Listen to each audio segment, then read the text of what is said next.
Hello students, कैसे हैं आप लोग। उम्मीद करते हैं घर पे होंगे, सुरक्षित होंगे। और जैसा कि हम लोगों की प्रीवियस क्लासेस में हम लोगों ने डिस्कस कर चुके हैं कि केमिस्ट्री क्या है, केमिस्ट्री के बारे में थोड़ा सा जानकारी ले चुके थे। तो आज की क्लास में हम लोग स्टार्ट करने वाले हैं, टॉपिक है हमारा नेचर ऑफ द मैटर।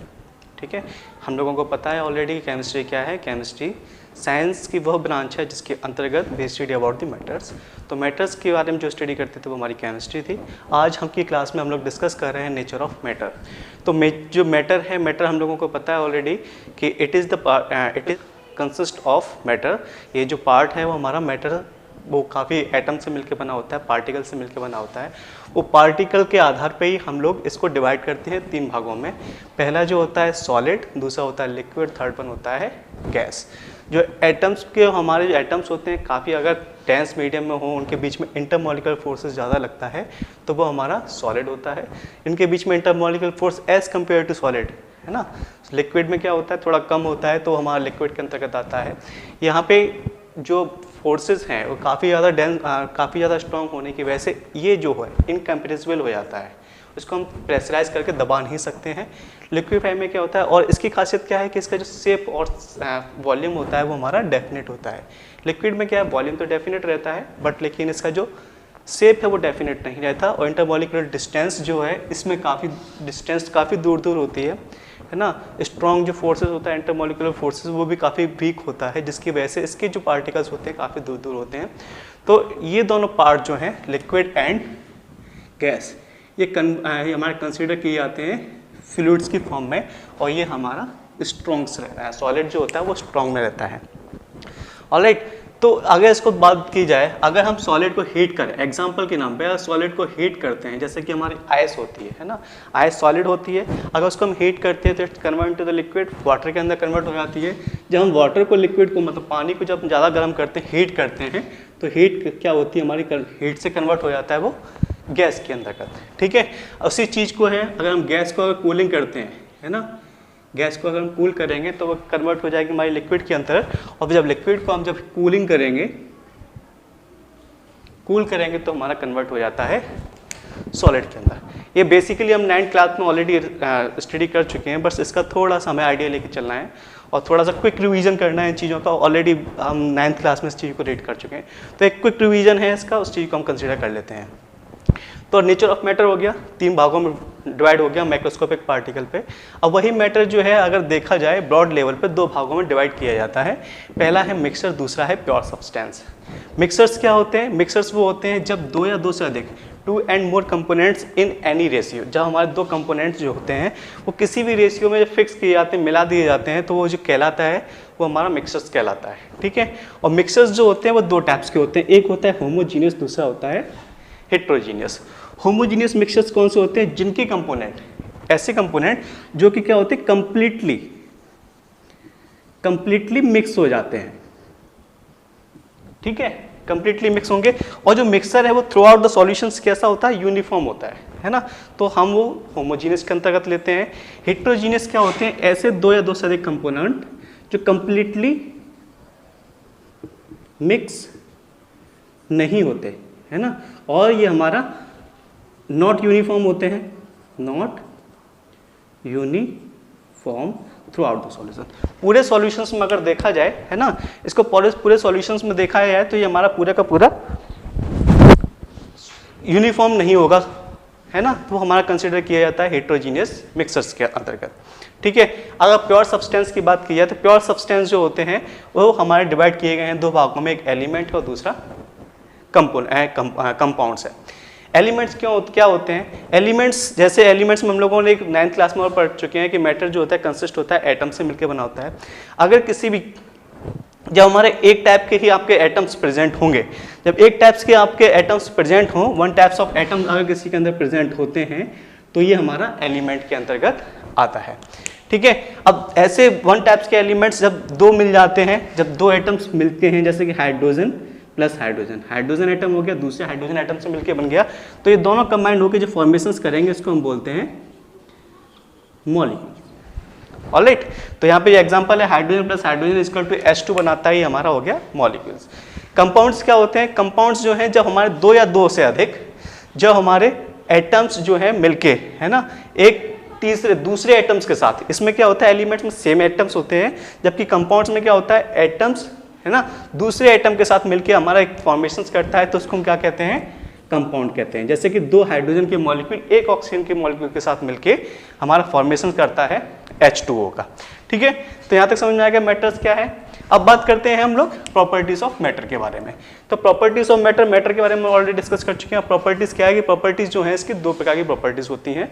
एक प्रॉपर्टी होती है फिजिकल प्रॉपर्टी, दूसरी होती है केमिकल प्रॉपर्टीज।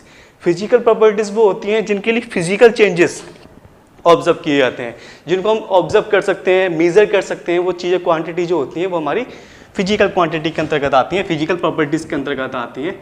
और ऐसे मेटल्स को हम मेजर कर सकते हैं, जैसे उसका कलर देख सकते हैं। कोई भी कंपोनेंट है, जैसे सॉल्ट है, सॉल्ट का अगर कलर देखना हो तो सॉल्ट हमारा जो टेबल सॉल्ट होता है वाइट कलर का होता है ना। ऐसी कुछ कंपोनेंट है, जैसे एल्कोहल है, लिक्विड फॉर्म में है, बट इसका ऑर्डर होता है प्लेजेंट, इसमें अच्छा खासा स्मेल होता है। MP मेल्टिंग पॉइंट इसका हम मेजर कर सकते हैं, बॉइलिंग पॉइंट इसका मेजर कर सकते हैं। तो वो क्वांटिटी जिसको हम मेजर कर सकते हैं या फिर ऑब्जर्व कर सकते हैं वो हमारी फिजिकल प्रॉपर्टीज के अंतर्गत आती है। और ऐसी क्वांटिटी, ऐसी प्रॉपर्टी जिसके लिए हमें केमिकल चेंजेस की जरूरत पड़ती है, किसकी जरूरत पड़ती है, केमिकल चेंजेस की जरूरत पड़ती है, तो वो हमारे केमिकल प्रॉपर्टीज के अंतर्गत आते हैं। अब केमिकल प्रॉपर्टीज में उसकी एसिडिटी हो सकती है ना, बेसिसिटी हो सकती है, कंबस्टिबिलिटी हो सकती है। तो ये सारे टर्म्स जो हैं वो हमारे रिलेटेड करते हैं केमिकल प्रॉपर्टी से। तो ये हमारा हो गया प्रॉपर्टीज ऑफ मैटर।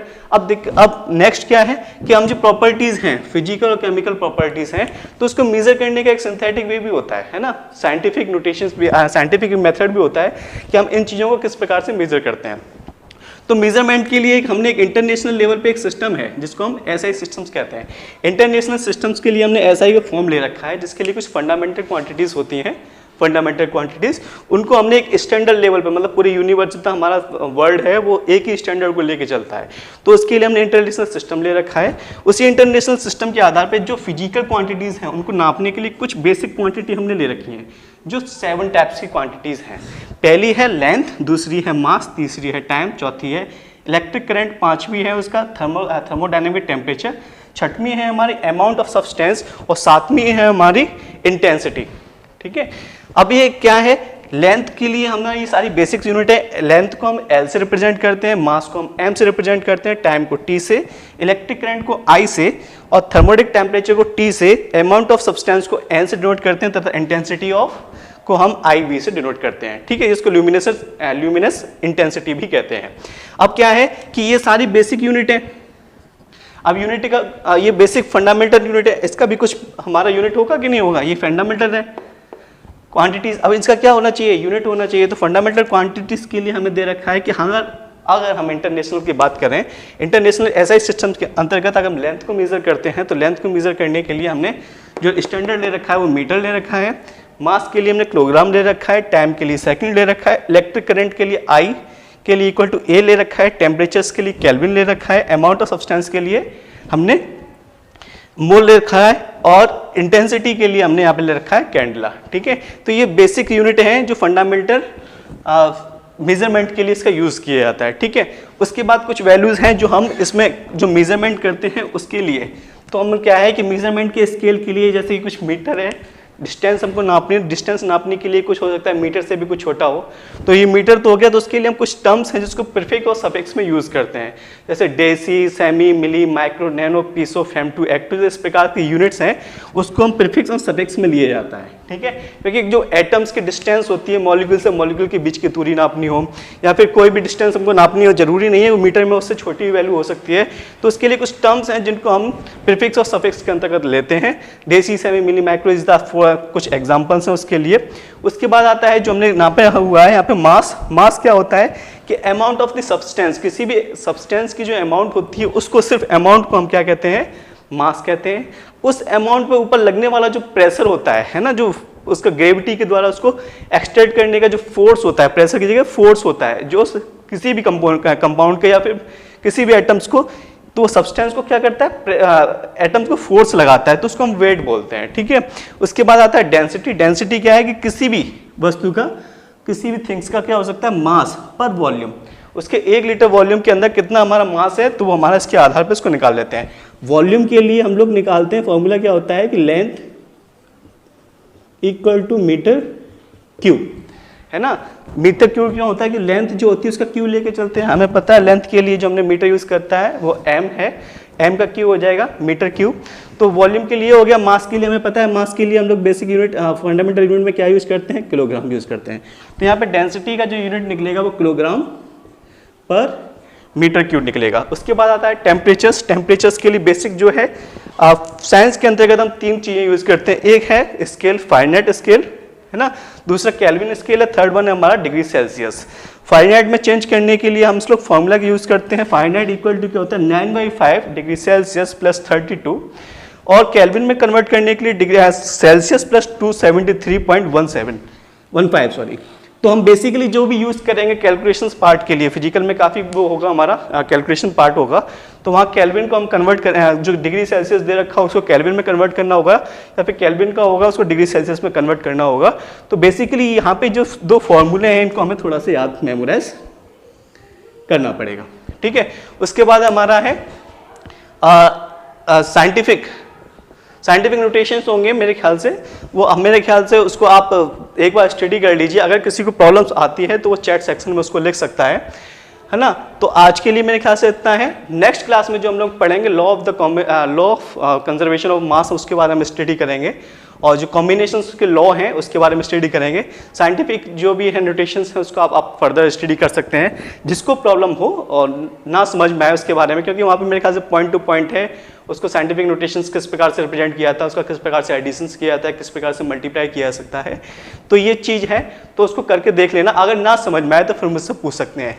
एक छोटा सा क्वेश्चन यहाँ पे यही था कि कंपोनेंट के बारे में, कंपाउंड के बारे में ना, एक कंपाउंड के बारे में छोटा सा क्वेश्चन है, उसको ऑब्जर्व करके देख लेना। अगर हो मतलब आइडिया हो तो उसको भी चैट सेक्शन में आप डाल सकते हैं।